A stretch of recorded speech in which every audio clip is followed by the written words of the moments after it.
दोस्तों आज के इस वीडियो में हम डिस्कस करने वाले हैं आपके BSc third year six semester zoology के पेपर फर्स्ट का यूनिट 5। और हमारा आज का जो टॉपिक है वो है गैस्टुलेशन। और ये जो टॉपिक है आपके एग्ज़ाम के पॉइंट ऑफ व्यू से देखा जाए तो बहुत इंपॉर्टेंट है।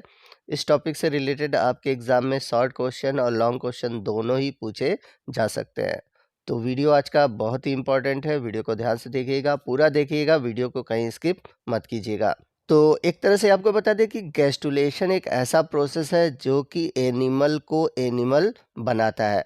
अब ये बात कैसे हुई कि एनिमल से एनिमल बनाता है? तो इस टॉपिक को समझने के पहले हमको प्रीवियस वीडियो से जुड़े हुए टॉपिक को समझना होगा। जैसा कि प्रीवियस वीडियो में मैंने आपको बताया था कि जब स्पर्म और ओवा ये दोनों आपस में फ्यूज़ करते हैं तो बनता है फर्टिलाइज एग यानी कि जाइगोट। अब इसके बाद जो जाइगोट है उसमें एक रैपिड सेल डिवीज़न स्टार्ट होता है और ये जो डिवीज़न होता है वो होता है माइटोसिस।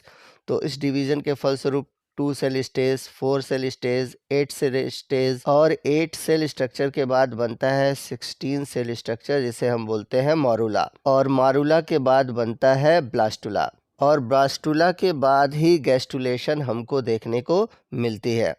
तो देखिए ब्लास्टुला तक तो आपको डिवीज़न देखने को मिलता है यानी कि सेल में डिवीज़न दिखाई देता है। लेकिन जहाँ गैस्टुलेशन स्टार्ट होता है इस स्टेज में आपको सेल का मूवमेंट दिखाई देगा और इस सेल मूवमेंट के कारण ही आगे जाकर जो 3 जर्म लेयर है इक्टोडर्म, मेसोडर्म और इंडोडर्म इनका फॉर्मेशन होता है। और यही 3 जर्म लेयर आगे जाकर हमारे बॉडी के जो अलग अलग पार्ट है, हमारे बॉडी के जो अलग अलग ऑर्गन्स है उनका फॉर्मेशन करते हैं।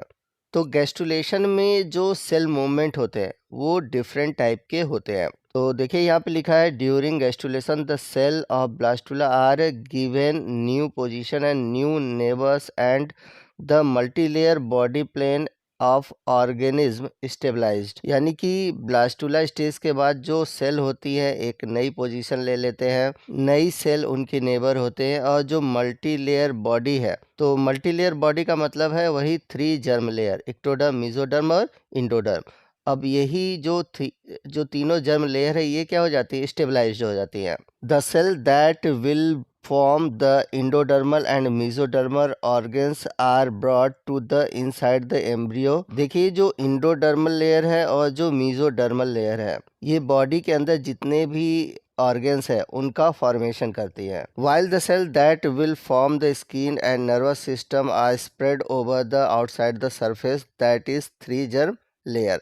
और जो सबसे बाहर की लेयर है यानी कि जो इक्टोडर्म है वो क्या करती है कि हमारी बॉडी की जो स्किन है, जो नर्वस सिस्टम है उसका फॉर्मेशन करती है। यानी कि जो बाहर की चीज़ें हैं वो इक्टोडर्म के थ्रू बनती हैं। तो इस तरह से जो बाहर की ओर होती है वो इक्टोडर्म होती है, अंदर की ओर जो होती है वो इंडोडर्म होती है और जो बीच में होती है वो मेसोडर्म होती है। और ये जो तीनों लेयर है ये गैस्टुलेशन के दौरान बनती है। तो गैस्टुलेशन का जो पैटर्न है वो आपको अलग अलग एनिमल किंगडम में अलग अलग तरह से दिखाई देगा, लेकिन जो बेसिक टाइप का मूवमेंट है सेल का वो 5 पार्ट में डिवाइड है। पहला है इन्वेजिनेशन, दूसरा है इन्वोल्यूशन, तीसरा है इनग्रेशन, चौथा है डीलेमाइनेशन और पांचवा है एपिबोली। तो ये 5 टाइप के मूवमेंट आपको गैस्टुलेशन के दौरान देखने को मिलते हैं। तो सबसे पहला है इन्वेजिनेशन।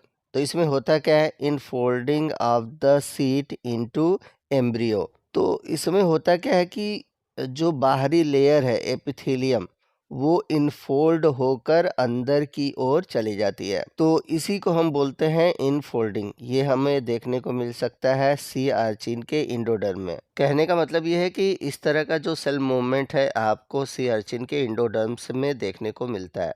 अगला है इन्वोल्यूशन। इन्वोल्यूशन होता क्या है, in turning of cell sheet over the basal surface of an outer layer. तो इसमें होता क्या है कि जो बेसल सरफेस के आउटर लेयर है उनमें क्या होता है, इंटर्निंग हो जाती है। यानी कि जो सेल सीट है वो इंटर्न कर जाता है। कहने का मतलब ये है कि जब इन्वोल्यूशन होता है उसमें क्या होता है कि जो बेसल सरफेस की जो सेल सीट है वो नीचे की ओर यानी कि जो बेसल है वो इंटर्न हो जाता है। और इस तरह का मूवमेंट हमें किस में देखने को मिलता है, ये देखने को मिलता है एम्फीबियन के मेसोडर्म में। इसके बाद अगला जो मूवमेंट है वो है इनग्रेशन। इनग्रेशन क्या होता है? Migration of individual cell into the embryo.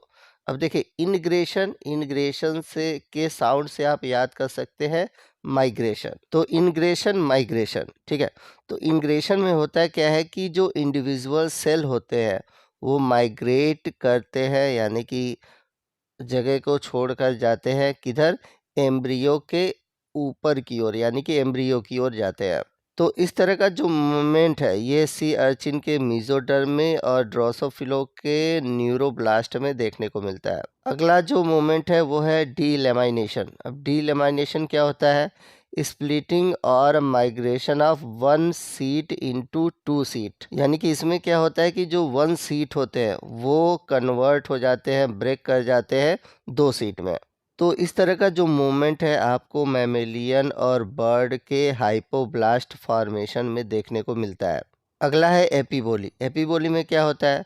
The expansion of one sheet over the other cell. तो इसमें होता है क्या है कि एक्सपेंशन होता है, जैसे कि कोई वन सेल सीट है वो एक्सपेंड हो जाती है दूसरे अदर सेल की ओर। तो इसमें जो एक्सपेंशन होता है वो होता है बाहर के सेल की ओर, जैसा कि इन्वोल्यूशन में आपने देखा था। इसमें जो हो रहा था ये अंदर के साइड की ओर हो रहा था, ठीक है। इसमें देख रहे हैं आप, ये अंदर के साइड की ओर हो रहा है, और इसमें क्या है, एपीबोली में बाहर के साइड की ओर हो रहा है। तो invagination, involution, ingression, delamination and epiboly, इनके बारे में आपको कैसे लिखना है, कैसे एग्जाम्पल देने हैं, फिगर कैसे ड्रा करने हैं, वो सभी चीज़ें मैंने यहाँ पर आपको प्रोवाइड कर दी है। आप इनको देखकर आप अपना नोट्स कंप्लीट कर सकते हैं। अब बात आती कि ये जो तीनों जर्म लेयर है जो कि गैस्ट्रुलेशन के थ्रू बने हैं, अब इनसे बनते क्या है? तो उन सभी की जो लिस्ट है यहाँ पर मैं आपको प्रोवाइड कर दे रहा हूँ, और एक लिस्ट को मैं आपको पढ़ के भी बता दूंगा ताकि आपको आइडिया हो जाए कि तीनों जर्म लेयर से बनता क्या है। और ये इम्पॉर्टेंट पॉइंट है, कभी कभी जब आप कोई कंपटीशन वाले एग्ज़ाम देने जाते हैं तो उसमें इस टॉपिक से रिलेटेड आपसे क्वेश्चन पूछ दिए जाते हैं। तो आइए देखते हैं कि जो थ्री जर्म लेयर है, एक्टोडर्म, मीजोडर्म और इंडोडर्म, इनसे कौन कौन से बॉडी पार्ट बनते हैं। तो सबसे पहले हम बात करते हैं एक्टोडर्म की। तो एक्टोडर्म से बन सकता है स्किन, ब्रेन, स्पाइनल कॉर्ड और ऑल अदर जो न्यूरॉन्स है, सेंस रिसेप्टर है, ये सभी बनते हैं। सेंस रिसेप्टर में जैसे आइज़ है, ठीक है। तो ये किससे बना है? ये बना है एक्टोडर्म से। अब बात करते हैं मीजोडर्म की। मीजोडर्म से क्या बनते हैं? नोटोकॉर्ड, मसल्स, ब्लड, बोन और सेक्स ऑर्गन्स। अब वहीं अगर हम बात करें इंडोडर्म की, तो इंडोडर्म्स का काम होता है लाइनिंग के फॉर्मेशन का, लेकिन हमेशा लाइनिंग का फॉर्मेशन नहीं करते। अब जैसे inner lining of gut, liver, pancreas, inner lining of lungs, inner lining of bladder, thyroid and parathyroid gland, thymus. यहाँ पर मैंने एक डिटेल चार्ट बनाकर रखा हुआ है। अब इससे आप अच्छे से तैयारी कर लीजिएगा क्योंकि इससे आपके एग्ज़ाम में क्वेश्चन बनते हैं। तो इक्टोडर्म जो है ये हमेशा याद रखिएगा कि बाहर की तरफ जो एपिडर्मिस है वो फॉर्मेशन करता है। इंडोडर्म का काम है लाइनिंग का, लेकिन हमेशा लाइनिंग का नहीं। और मीजोडर्म जो है वो बीच वाले जो पोर्शन है वो बनाते हैं। जैसे अगर हम बात करें एक्टोडर्म की, तो ये स्किन बनाएगा, हेयर बनाएगा, नेल बनाएगा, लेंस बनाएगा। इसके अलावा बहुत से और भी चीज़ें हैं जैसे कि इनेमल ऑफ टीथ। तो ये तीनों है, इनके बारे में आप देख लीजिएगा। इसके अलावा मैंने एक और भी डेटा आपको दे रखा है, इस डेटा को भी देख लीजिएगा। आपको जहाँ से इन्फॉर्मेशन लगता है कि आपके लिए हेल्पफुल है, उन सभी इन्फॉर्मेशन को आप अपने नोट्स में मेंशन कर लीजिएगा। अब इसके बाद एक अगला क्वेश्चन आता है कि गैस्ट्रुलेशन के बाद होता क्या है, यानी कि what happen after the gastrulation. तो गैस्ट्रुलेशन के बाद आता है न्यूरल लेशन, यानी कि न्यूरल स्टेज। तो न्यूरल लेशन में क्या होता है कि न्यूरल प्लेट का फॉर्मेशन न्यूरल ट्यूब में होता है। कहने का मतलब है कि सेंट्रल नर्वस सिस्टम बनाने की तैयारी स्टार्ट हो जाती है।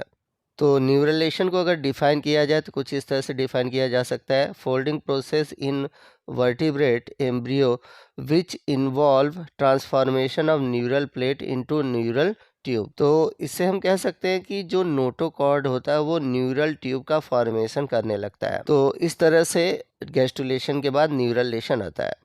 तो दोस्तों इसी के साथ हमारा आज का ये जो टॉपिक है ये ख़त्म होता है। आई होप कि आपको इस टॉपिक से रिलेटेड सभी चीज़ें समझ में आ गई होंगी।